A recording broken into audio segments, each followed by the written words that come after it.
കൊടുക്കേണ്ടത് നമ്മൾ തന്നെയല്ലേ വാങ്ങിക്കൊടുക്കേണ്ടത് എല്ലാത്തിനും. ഒരു സ്കൂളിൽ മീറ്റിംഗ് ഉണ്ടായവരെ നമ്മൾ പോകൂല, അപ്പോഴും മദ്രസയിൽ മീറ്റിംഗ് അതിനും നീ അവിടെ ദിക്റുണ്ട് അതിനും നീ വെക്കും. ചോറ് വല്ലതുകൊണ്ട് കൊണ്ടുവരും, ഞാൻ അവിടെ കട്ടിൽമ ഉണ്ടാവും ഉറങ്ങാതെ. പിന്നെ നമ്മളെന്തിനാ മീറ്റിങ്ങുകൾക്ക് പോകണം, ഒഴിവും കഴിവനുസരിച്ച് പോകണതിനൊക്കെ സാധനങ്ങൾ മേടിച്ചു കൊടുക്കണമൊക്കെ.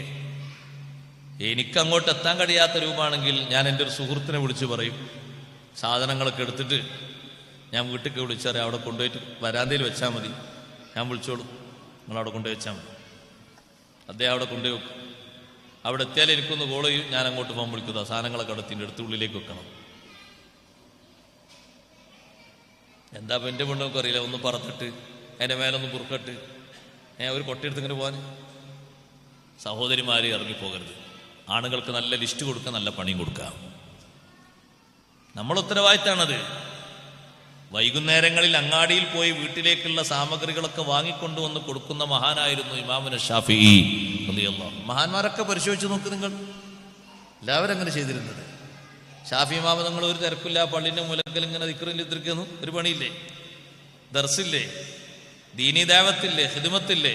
എന്നാലും ആ കൂട്ടത്തിൽപ്പെട്ട ഒന്ന് തന്നെയാണ് കുടുംബത്തിനുള്ള ആവശ്യമായ വസ്തുക്കൾ മുഴുവനും വാങ്ങിച്ചു കൊടുക്കുക എന്നുള്ളത്. അതൊരു ഇബാദത്ത് തന്നെയാണ്, പഠിച്ചവരിന്ന് കൂലിട്ടിട്ടാണ്. അത് നമ്മൾ മടി കാണിച്ചിട്ട് അവരിറക്കിയാൽ അത് സംബന്ധിയായിട്ട് എന്തെങ്കിലും പിഴക് സംഭവിച്ചാൽ നമുക്കാണ് അതിൻ്റെ ഭാരം വരിക. അത് നല്ലോണം കരുതലോടെ ശ്രദ്ധിക്കണം, സൂക്ഷിക്കണം, എല്ലാവരും ശ്രദ്ധിക്കണം. സഹോദരിമാരെ